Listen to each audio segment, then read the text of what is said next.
and gentlemen, today we will talk about maybe the greatest investor since Warren Buffett, and his name is Leopold Aschenbrenner, and he is a fellow German like me, and we will talk about him and much more, his next trades, his past trades, why he's so good, and what are we all missing. All about this here in this video.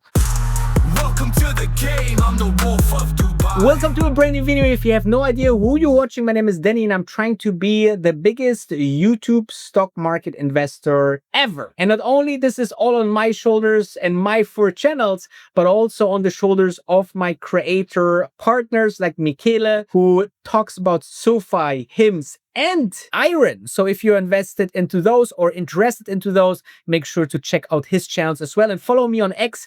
And most importantly, we spent over $1 billion so you can trade like a professional day traders. How? Well, we have our AutoPilot software that trades all automatically for you. It copies our professional day traders that are having hundreds of hours, months, years of experience. How is it possible to have hundreds of years of experience? Well, we have 4 of them and each have at least 20 years of experience on the market. So, you can see here very, very close to the 100 years of experience. And how it works is you switch on our software, you get all the trades, all the entries, all the exits, all done in your personal broker account. We work with the biggest broker in the world, which is Interactive Brokers, an S&P 500 company. So everything is made so you are safe and sound, but our group is very exclusive. We are raising our joining fee every month. So go on xndaydrading.com, schedule a call with me and see if we can help you as well. Before we going into who this guy is, okay, I want to show you what the internet writes about him, okay? Because if you're going into the internet, you can see here, Leopold Aschenbrenner, the guy who made $20 billion in a year, opened new shorts. Okay, you can see here he opened new shorts and then you can see here he opened a new position, right, that everybody need to know of. He signed a 1.25 billion contract. Here's all about it. But the most important is on the 6th of April of 2024, he wrote the following, okay? He wrote, virtually nobody is pricing in what's coming in AI. I wrote an essay series on the AGI strategic picture from the trend lines in deep learning and counting to the OOMs to the international situation and the project situational awareness, the decade ahead. Okay, so if he talks about the decade and decade of investing and decade of profits from 2024, he talks about that will go on for another 6 years, okay? Or 8 years, sorry, 8 years, okay? And his thesis is a lot about how the process went from ChatGPT and how it goes to AGI, what are the bottlenecks and so on and so forth. I believe that the most important thing is to watch those overachievers, okay? And he definitely is one. He came from Germany. He saw that the German schools couldn't really emphasize his talent. So what he did was he essentially, went to America, the greatest country on earth, and he created, his career, which started at OpenAI, and then he was ousted out of OpenAI because he wrote a couple of things in the media that, or not in the media, but in his blog or whatever. It was public, so they didn't like him. They ousted him out of the company. He met with a few guys who gave him a couple of $1 million, and then he turned this over to 20 billion plus. And one of the biggest investments and number one investment and position back then when he started was BE Energy. Okay, and if you're Googling this BE Energy, you see that not only today we are up, or 6 months we are up like 200%, but if you're looking at what happened, the stock went from 24 to like 200 or even 345. How he could see that? Well, he said, okay, what AI need is data centers. What data centers need is chips. What chips need is power. and power is very hard to get. So let's invest into the companies that can provide power for AI data centers. He looked into the company. BE Energy creates the gas turbines that, for example, Elon Musk uses for his data centers, and he invested into the company. And not only this, but he had many other companies. And then what he have to do now, because he went so big, he is, so much followed because like now when he issues his positions, everyone is jumping into those positions, right? Because they want to be early on the next 1000% stock increase, right? So with that said, essentially you can imagine how this exactly will move over the next couple of months and years, okay? Everyone will watch it, and now we close the quarter. So the next couple of weeks, we will expect his new statement, and he will show us what he invests in, what he changed, because this is an obligation by the SEC. And he invests into small companies, big companies, all around it. And he really thinks like, oh, I need to be into that, and people are following him, right? So I think that the next company that, for example, and I give you just a brief, we will talk about him many, many times over, but when Leo looks into the next company, he wants to be early, he wants to be into smaller companies and with a lot of potential. So I think that one of his next stocks could be DUOT, right? I talked about this a lot. Even Shamas Halihapitia talked about in this podcast about what DUOT and this kind of companies could do. Small data centers are about here. It's much easier with power, and companies can just create a small data center in a shipping container just next to their project. So it's really something that I'm really passionate about. But here's a clip of Leopold himself talking about what he talks about the most and very passionate, which is the AI and the big move in AI. Why is this the thing to do? You believe the AGI is coming in a few years. Yeah. Why the investment firm? Good question. Fair question. Okay, so I mean, a couple of things. One is just, I think we talked about this earlier, but it's like the screen doesn't go blank, when sort of AGI or superintelligence happens. I think people really underrate the sort of decade after, right? You have the intelligence explosion. That's maybe the most sort of wild period. But I think the decade after is also going to be wild. And, this combination of human institutions, but superintelligence, you have crazy kind of geopolitical things going on. You have the sort of broadening of this explosive growth. And basically, I think it's going to be a really important period. I think capital will really matter. Eventually, going to go to the stars, going to go to the galaxies. So anyway, so part of the answer is just like, look, I think done right, there's a lot of money to be made. I think if AGI were priced in tomorrow, you could maybe make 100x. Probably you can make even way more than that because of the sequencing. And capital matters.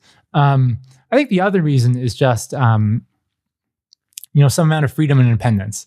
And I think I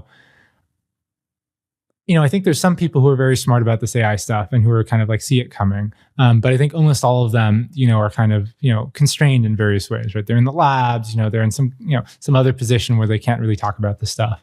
And, in some sense, I've really admired sort of the thing you've done, which is I think it's really important that there's sort of voices of reason on this stuff publicly, or people who are in positions to kind of advise important actors and so on.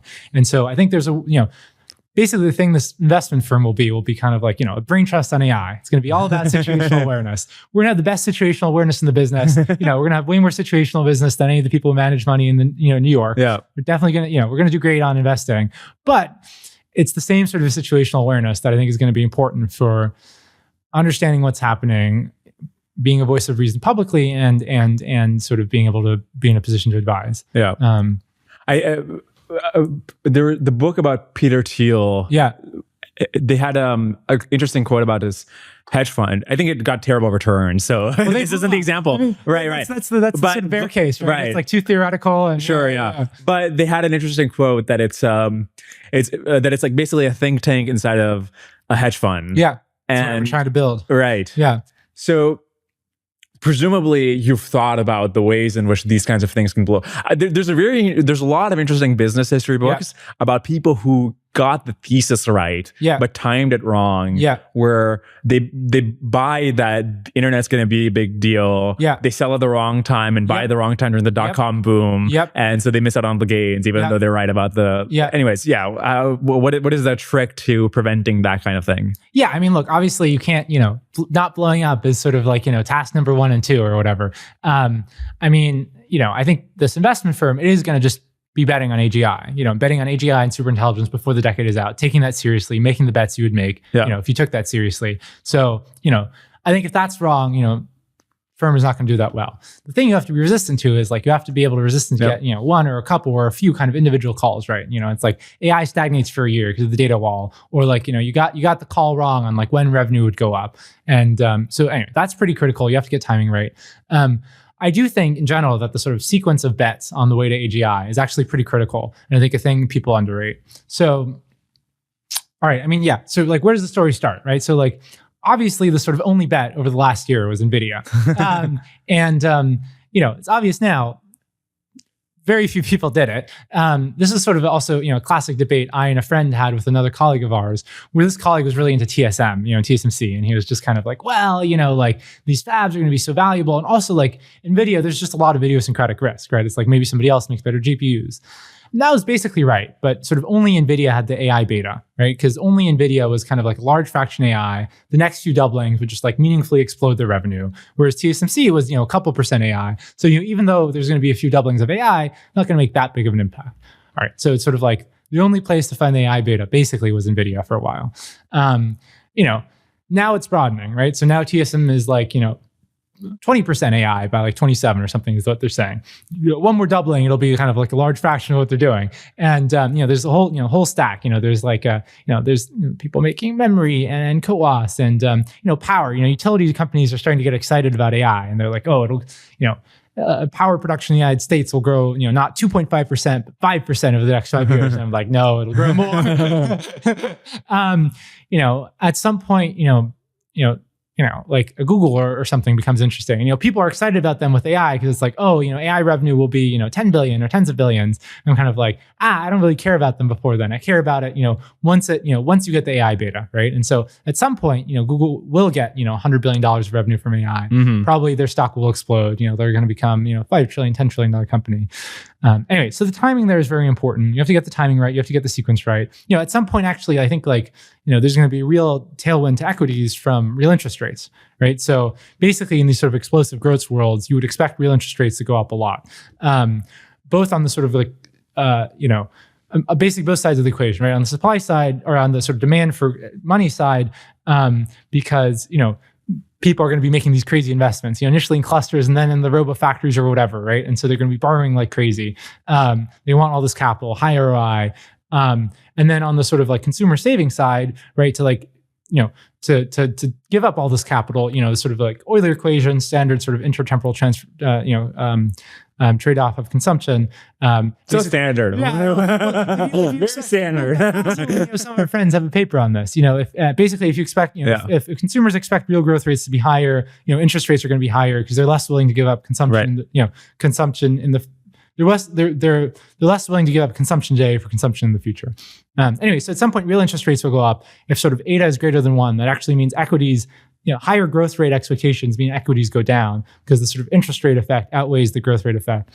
And so, at some point there's like the big bond short. You got to get that right. You got to get it right. That, nationalization, you got, anyway. So there's this whole sequence of things. You got to get that right. And the unknown unknowns. Unknown unknowns. Yeah. And so you've got to be really, really careful about your like overall like risk positioning, right? Because, if you expect these kind of crazy events to play out, there's going to be crazy things you didn't foresee. You do also want to make the sort of kind of bets that are tailored to your scenarios in the sense of like, you want to find bets that are bets on the tails, right? I don't think anyone is expecting, interest rates to go above, 10%, like real interest rates. But, I think there's at least a serious chance of that, before the decade is out. And so, maybe there's some like cheap insurance you can buy on that. So as you can see, very, very interesting what Leopold is building. We will talk about him much more here on this channel. Make sure to follow me on all of my channels, all my 4 channels, and check out x10daytrading.com. And I see you tomorrow because the grass is greener always on the other side.